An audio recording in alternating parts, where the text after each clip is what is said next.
Everyone felt it, even if they didn't say it out loud. A rookie just walked into the W and rattled the whole chandelier with 6 words. That wasn't a hot take. That was the street talk, the group chat verdict, the arena whisper that turns into a roar. And yes, here's the headline you clicked for. Caitlin Clark aimed a 6-word message straight at the league's authority, and the fallout wasn't a Twitter spat or a one-night news cycle. It was a fuse. It burned under the floorboards. It reached the officiating crew. It reached the commissioner's office. And it reached the players who've had enough. You're here because you felt that shift, because you saw a rookie test the system, and the system blinked. Now, why does this matter right now? Because this isn't a minor officiating gripe. It's the safest player on the court becoming the most exposed, the biggest star becoming the easiest target, the product that's supposed to be protected getting dragged into a street fight. And here's the twist most people missed. This wasn't an emotional outburst. This was meticulous, calculated. The proof? She didn't go off at a podium. She chose her moment, built her case, and fired with precision. Those 6 words, and then waited to see what the league would reveal about itself. Today I'll show you exactly how the silence after those words became the loudest confession possible, how the next game turned into Exhibit A, how a teammate decided to become the enforcement the league wouldn't provide, and how a single stat, burn it into your memory, made the narrative impossible to ignore. Stick with me, because there's a scene in here that shifts the power map of the WNBA, and once you see it, you won't unsee it. Let's start where the league would prefer we didn't. Their silence. Second best point first. Because silence is not neutral, it's policy with a mic off. After the 6 words landed, the W could have chosen a lane, defend the officials with clarity, acknowledge the officiating crisis with a plan, or even issue the classic, "We're reviewing" statement to buy time. Instead, nothing. No fines. No memo. No press conference. That nothing screamed louder than any paragraph they could have drafted. It told every team and every official that there was no line, no spine, no shield around the league's most bankable player. It told fans that the league either didn't see the problem or didn't care enough to address it. And it told Clark something else. You're on your own. That's not me speculating. That's how silence works in sports. When authority doesn't speak, it hands the whistle to the crowd, and the crowd will make its own calls. Angry, messy, unforgiving. Hold that thought, because the very next game made the subtext text. Here's the strongest point, the one that locked the narrative in place. The Connecticut game. The ball goes up and you can feel the arena buzzing with more than anticipation. It's surveillance. Every whistle is now an X-ray. Is she protected? Is she being tested? Is she being punished? And then it happens. JCS Sheldon drives a forearm into Clark's face. Not incidental, not marginal, not a welcome to the league bump. You could freeze frame it and put it on a clinic tape titled Unnecessary and Dangerous. The review happens, the kind that's supposed to steady the room, and the verdict is a flagrant one. That's a parking ticket for a hit that could have reshaped a rookie season. Minutes later, Marina McBride uncorks a 2-handed shove that sends Clark to the floor. No basketball move, no play on the ball, just force. And the officials decide, again, that the boundary sits lower than everyone watching knows it should. The crew chief, Ashley Gloss, backs the choice afterward. And in that moment, the officiating didn't just make a call, it wrote a thesis. The thesis said, "We heard the 6 words, and we're doubling down."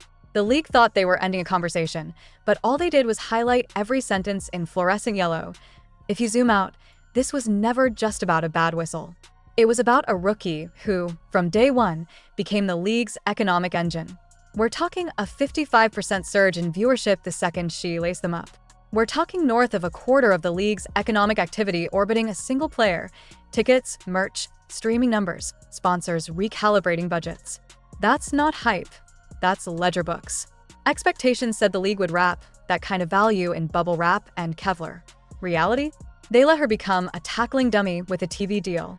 And when she got hurt, early, frustrating 4-game pause, the typical script says you rehab, keep your head down, come back quiet.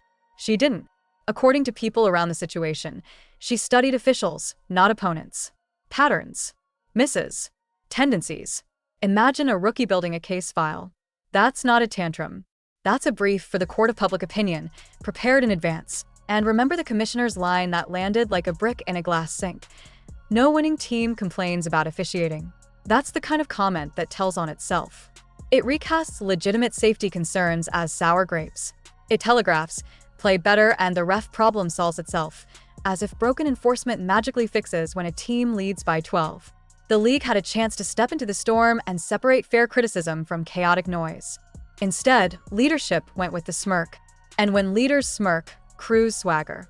You saw that swagger in the Sun game. The "we're not moving off our standard" posture that would make sense if the standard were working. Here's where the value loop snaps into place. Context: a rookie who's become the show, a league wobbling under the weight of its own growth, and an officiating crisis that turned arenas into courtrooms. Application: the next time Clark took the floor, opponents played the gaps the league left open, and officials treated the most obvious violations as negotiable. Framing: expectations said the W would protect its headline act. Reality said the act has to hire its own security. Enter Sophie Cunningham, and this is the moment the plot stopped being theoretical. You could watch her body language shift with every uncalled hit Clark absorbed. The calculation hardened into a decision. On a drive, JCS Sheldon elevated for a layup and Cunningham yanked her down. No disguise, no plausible deniability. It wasn't art, it was punctuation. And after the game, she didn't pretend otherwise. She said the quiet part aloud. The league created this by refusing to protect stars, by letting rookie treatment become a loophole you could drive elbows through. Was it pretty? Not remotely. Was it clean? Absolutely not. Did it send the message? With clarity. If the officials won't establish order, someone will, and that someone tonight is us. You could call it vigilante defense, you could call it ugly basketball, but you can't call it ambiguous. It was the team broadcasting to the officials.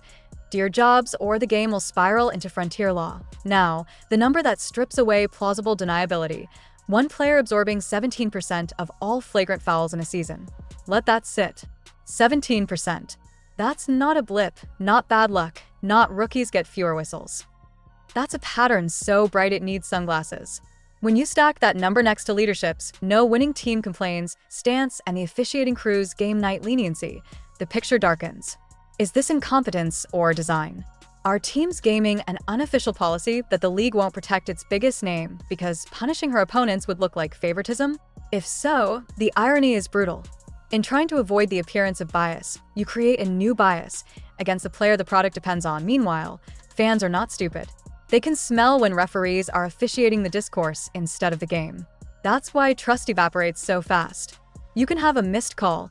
What you can't have is a missed principle. And that's where the crew from that night will live in memory. Not for longevity, not for their best-called finals, but for the night they chose pride over protection on national television. That stain doesn't come out just because the next 40 games run smoother. It lingers in every let them play moment that really means let them swing. Let's talk about the psychology on the floor because that's where this gets razor sharp. When a star's safety feels negotiable, every defender senses a bargain. They'll test because testing is now rational. If the whistle doesn't bite, the hands get heavier, the contests turn into collisions, and suddenly the game tilts toward whoever's the most comfortable in chaos. That's the battlefield Clark walked back onto. It wasn't simply a defense trying to stop her, it was a metagame. Could they make the referees flinch? Could they convince the crew to officiate the vibes rather than the violation? That's why her 6 words mattered. They dragged the conversation into the light where everyone had to pick a side. And when the league refused to pick one, the sides picked themselves. Now rewind to those first weeks, because there's a detail that illuminates her mindset. Early on she was rolling. Numbers clean, shot falling, rhythm crisp. Then the injury hits and everything turns stop and go. The kind of injury where there's no clear timetable, only how you feel tomorrow. Most rookies would step gently. She stepped strategically.